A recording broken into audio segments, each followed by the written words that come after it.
નમસ્કાર મિત્રો, વિડીયોમાં તમારું સ્વાગત છે। જી હા મિત્રો, અત્યારે હાલ મોટા અને મહત્વના સમાચાર સામે આવી રહ્યા છે। તો મિત્રો, સમાચારમાં વાત કરીએ તો ગુજરાતના કચ્છમાંથી ખાસ અહેવાલ સામે આવ્યા છે। કચ્છના ખાવડા વિસ્તારમાં એક ગામમાં 2 યુવાનોને લોકોએ તાલિબાનની સજા ફટકારી છે।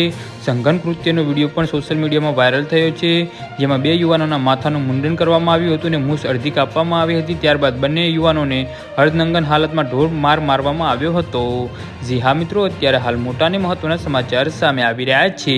તો મિત્રો, સમાચારમાં વધુ વિગતવાર વાત કરીએ તો બંને યુવાનોને અર્ધનંગન હાલતમાં ઢોર માર મારવામાં આવ્યોનો ઉલ્લેખનીય છે।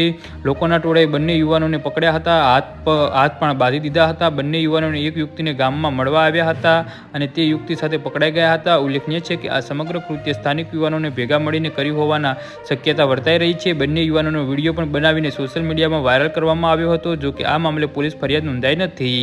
જે હા મિત્રો, તો આના વિશે તમારું શું કહેવું છે તો નીચે અમારી કમેન્ટ બોક્સમાં જરૂરથી જણાવજો ને અમારી યુટ્યુબ ચેનલને સબસ્ક્રાઈબ કરવાની ભૂલતા નહીં। વિડીયો પૂરો જોવા બદલ તમારો ખૂબ ખૂબ આભાર।